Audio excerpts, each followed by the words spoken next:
राम राम सभी को। My self नवीन कुमार, और आज हम जो बात करने वाले हैं एक कंपनी जिसका नाम है पायोटेक्स इंडस्ट्रीज लिमिटेड। इसके बारे में आज आपको इस एनालिसिस के अंदर में एक गजब ही चीज़ें पता चलने को मिलेगी। सो एंड तक देखना है इस वीडियो को। अब यहाँ पे जो सबसे पहले हम जो इस वीडियो में बात करने वाले हैं वो आईपीओ की बेसिक डिटेल्स, और बाद में देखेंगे कि बिजनेस किस तरीके से चल रहा है और आईपीओ में लगाना कितना सही है। तो हम इसके एंड ऑफ द वीडियो ये पूरी चर्चा करेंगे, एंड में जो रिव्यू है वो देने की कोशिश करेंगे। पहले एनालिसिस कर लेते हैं।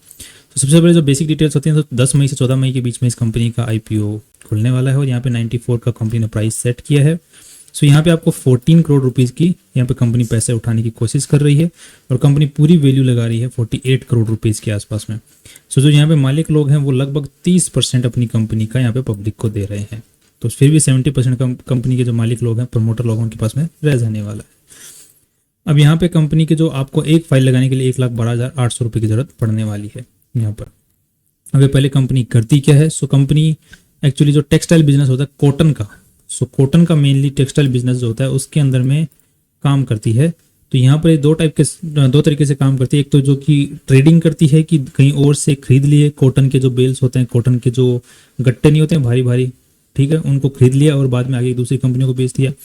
दूसरा जो तरीका है वो छोटी मोटी जो ये या जो नहीं होती हैं ट्रेड मिल्स, इनके जो मालिक लोग होते हैं उनके साथ में या फिर घरों के किसी इंसानों के साथ में वो कॉन्ट्रैक्ट बना लिया कि आप लोग हमें जो ये गट्टियाँ हैं, ये कॉटन की जो थ्रेड्स हैं वो बना के दे दो। सो वो वीविंग जो है वीविंग है वो करके दे दो आप लोग, और उसका जो जितना भी आप पैसा लगेगा वो लगेगा। वो तो कॉन्ट्रैक्ट बेसिस के ऊपर लेबर से काम करवाते हैं, खुद के यहाँ पे एम्प्लॉयमेंट नहीं देते हैं। सो काइंड ऑफ वही बात हो गई कि आप लेबर को अपनी कंपनी में बुला के काम करवा लो, या फिर आप एम्प्लॉय को बोल दो कि हम तुमको माल दे देते हैं, तुम लोग इसका वो है थ्रेड बना के दे दो, और उसका जो जितना भी आप बना के दोगे उसके हिसाब से तुमको वो भत्ता मिल जाएगा। तो आप 24 घंटे काम करो अपने घर में, चाहे यहाँ पे हमारे पास में आके 8 घंटे काम करो। सो काइंड ऑफ वर्क हो गया कि तुम घर पे काम करो, जितना पैसा होगा हम तुमको दे देंगे, राइट। सो ये सिर्फ घर से काम करवाती है लेबर से, और दूसरा काम करती है कि बिचौलिए बन के कमाती है कि दूसरी जगह से खरीद लिया और कंपनियों को बेच दिया। आज के दिन कंपनी दिखा रही है कि इनके जो क्लाइंट्स हैं वो अच्छे खासे क्लाइंट्स हैं, जैसे अतुल इंडस्ट्रीज वगैरह वगैरह, राइट। तो अच्छी कंपनी इसके क्लाइंट्स हैं आज के दिन। अब ये दो तरीके से हमने देख लिया कंपनी काम क्या करती है। अब इसी के साथ में हम देख लेते हैं कंपनी की आज के दिन परफॉर्मेंस किस तरीके से चल रही है। अभी असली कहानी सामने आएगी थोड़ी देर में। अब यहाँ पे रेवेन्यू अगर कंपनी का देखते हैं तो 80 करोड़ रुपए का कंपनी का रेवेन्यू है, मतलब कमाई के लिए 2022 में, फिर 23 में 86 करोड़, सो अच्छा ठीक ठाक बढ़ा है। बट यहाँ पे जो नेट प्रॉफिट्स हैं वो अच्छे खासे बढ़ गए हैं, राइट। नेक्स्ट अगर हम देखते हैं यहाँ पर जो एक साल का अगर अगेन देखते हैं तो यहाँ पे 118 करोड़ का रेवेन्यू बढ़ा है। यहाँ पे 3 करोड़ रुपए कंपनी ने नेट प्रॉफिट्स यहाँ पर कमाए हैं, डेटा में दिखा रखा है। कंपनी की जो बोरोइंग है वो कंटिन्यूसली यहाँ पर 5 करोड़ थी, फिर से 3.25 करोड़ हुई और वापस बढ़ गई, 4.5 करोड़ के आसपास में बढ़ गई है। नेक्स्ट कंपनी की अगर देखते हैं आज के दिन में, तो कंपनी पैसे उठाना क्यों चाह रही है, तो कंपनी बोल रही है कि मुझे कोई बेसिक कोई रीज़न नहीं है ऐसा कोई, बस उठाने हैं पैसे। वर्किंग कैपिटल रिक्वायरमेंट जो बेसिक बहाना होता है वो कंपनी ने मारा है यहाँ पर।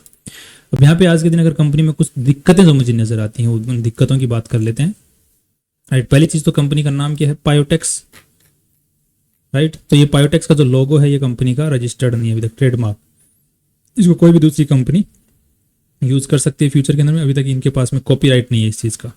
इस कंपनी के इन्होंने लोगो के लिए डाला भी था अप्रूवल के लिए कि ट्रेडमार्क रजिस्टर हो जाए, बट यहाँ पर इनका ऑब्जेक्ट हो गया, ठीक है। ये ऑब्जेक्ट जो हुआ एप्लीकेशन डेट ये 6/2023 की है, उसके बाद में ऑब्जेक्ट हो गया, उसके बाद में इन्होंने कोई भी कार्रवाई अभी तक खास कुछ करी नहीं है, राइट। और ये जो ऑब्जेक्ट हुआ ये कंपनी किसने किया, कंपनी ने खुद ने नहीं किया, जो मतलब ये कंपनी जो आईपीओ लेके आ रही है इसने अप्लाई नहीं किया है, पायोटेक्स इंडस्ट्रीज प्राइवेट लिमिटेड इस कंपनी ने किया है, ठीक है। तो ये इसकी मेन मालिक है, राइट। इसी के साथ में एक्चुअली जो करना चाहिए था वो इस कंपनी को करना चाहिए था, कंपनी को खुद को। जैसे कि मैं अगर कोई कंपनी और मैं लोगो हूं तो मैं कंपनी के नाम पे ही लोगों को खरीदूंगा, राइट। तो मैं ही उसका मालिक हूँ, कंपनी खुद ही उसका मालिक हो जाएगी, राइट। बट यहाँ पे कंपनी के नाम पे नहीं, दूसरी कोई प्राइवेट लिमिटेड कंपनी उसके नाम पे कंपनी का लोगो खरीदवाया गया है, बट यहाँ पर ऑब्जेक्ट हो गया, ठीक है। इसी के साथ में अब लोग और चीज़ों को देखते हैं। अब इसके दिन आज के दिन जो मालिक लोग हैं इस कंपनी के वो बहुत सारे, मतलब जो प्रमोटर लोग हैं वो तो है ही हैं। इसी के साथ में कंपनी के मालिक लोग में ये लिस्ट आती है जिनमें योगेश, ओम प्रकाश, और यहाँ पे प्रमोटर ग्रुप के अंदर में ये जो नाम है ये लोग आ रहे हैं, और मेनली जो है यहाँ पे पब्लिक की फॉर्म में भी लोग हैं यहाँ पर, राइट। अब यहाँ पे कंपनी के ग्रुप जो कंपनीज हैं उसके अंदर में भी दूसरी कंपनियां हैं, जैसे कि Piotex Venture Private Limited, Piotex Textech private Limited and Adjel Bitsol LLP. अब यहाँ पे दिक्कत ये है कि ये बाकी जो कंपनियां हैं ये इसकी सब्सिडरी नहीं है, मतलब इस कंपनी के ऊपर में इस जो आईपीओ लेके आई वो कंपनी, ये कंपनी का कोई अधिकार नहीं है इन कंपनियों के ऊपर, ये अलग से कंपनियां हैं। ग्रुप कंपनियों का मतलब हो गया कि इन कंपनियों का मालिक एक है, ठीक है, बट इस कंपनी जो आईपीओ लेके आई इनका इनके ऊपर में कोई कंट्रोल नहीं है। दूसरी चीज, ये जो कंपनियां काम करती हैं ये बिल्कुल सिमिलर काम करती हैं जो कि आईपीओ लेके आई है ये कंपनी कर रही है। तो हम जब पैसा लगा रहे हैं ये इस कंपनी में लगा रहे हैं जो आईपीओ लेके आई है, बट हमारा जो पैसा है इन कंपनियों में बिल्कुल नहीं जा रहा, हम इन कंपनियों के मालिक बिल्कुल नहीं बन रहे हैं। अब ध्यान देना दूसरी चीज, अब जो भी कंपनी जो आज के दिन में प्रॉपर्टी यूज करती है वो प्रॉपर्टी की जो मालिक है एक्चुअली वो है ये कंपनी पायोटेक्स लिमिटेड, ये पायोटेक्स टेक प्राइवेट लिमिटेड। इसने इस हमारी जो आईपीओ लेके आई इस कंपनी को लीज पर दिया है प्रॉपर्टी को, राइट। एंड इस ये जो हमारी कंपनी जो आईपीओ जिसमें हम पैसा लगा रहे हैं ये कंपनी जो जमीन जिस पे काम करती है, जो ऑफिस इसने यूज कर रखा है, जो प्लांट ये काम में लेती है, जो वेयर हाउस ये काम में लेती है, वो कंपनी का खुद का नहीं है, दूसरी किसी कंपनी का है। और ये जो दूसरी कंपनी है प्राइवेट लिमिटेड इसका मालिक कौन है, जो हमारी कंपनी का मालिक है वही इस कंपनी का मालिक है। तो यहाँ पे खेल देख रहे हो क्या हो रहा है, रजिस्टर्ड ऑफिस किसी दूसरी कंपनी के नाम पे, फिर उसने हमारी कंपनी को किराए पे दे रखा है, लीज पर दे रखा है सब कुछ, और जो नेम है कंपनी का लोगो वो भी किसी दूसरी कंपनी के नाम के ऊपर ओनर बनाया जा रहा है जो कि हमारी कंपनी द्वारा ओन्ड नहीं है। और तीसरी चीज अभी और देखो, आज की तारीख के अंदर में इनको एक भी सब्सिडरी, मतलब जो आईपीओ लेके आ रहे हैं इनको एक भी कोई कंपनी जो ये इनका जो कंपनी काम करती है ऐसा काम करने वाली एक भी कंपनी मार्केट में इनको मिली नहीं जो इनके जैसा काम करती हो, इनके बेसिस में काम करती हो। इन्होंने बहाना क्या दिया, क्या गजब, देखो तो सही, आज की डेट में इनकी कोई सब्सिडरी नहीं, ये वाला नहीं बहाना, ठीक है। एक सेकंड में आपको दिखा देता हूं कि आज के दिन में इनके पास में ऐसी कोई कंपनी नहीं है। एक सेकंड,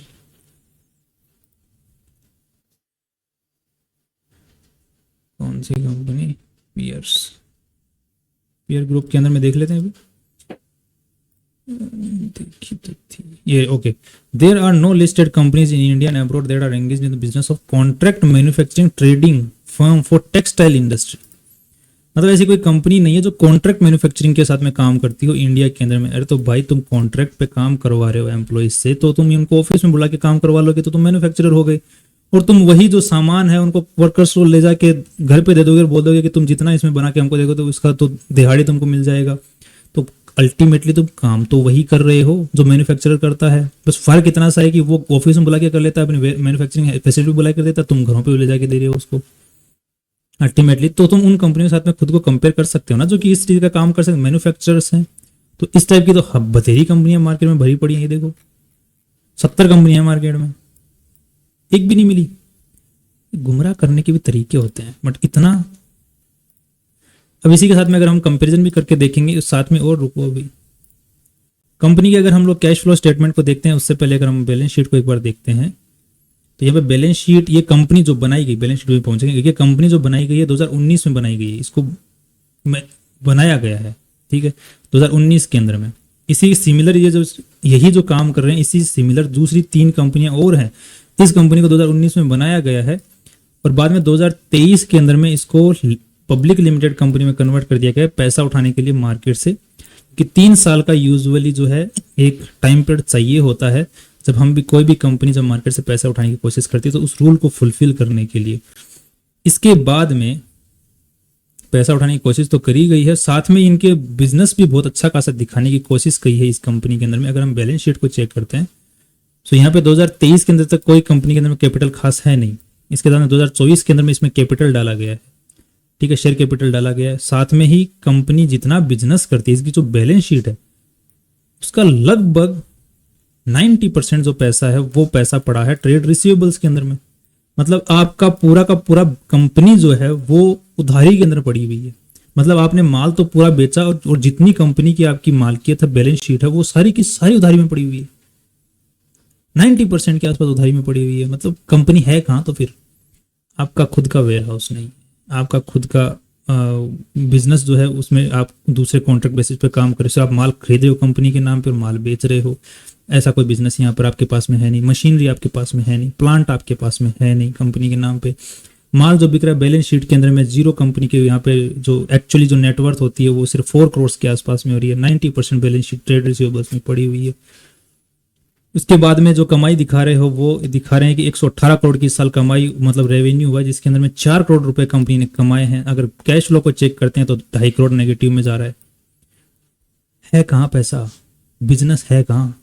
मेरे को तो बिजनेस नहीं दिख रहा है यहाँ पे कहीं पे। इस टाइप के बथेरे बिजनेस मार्केट में भरे पड़े हैं।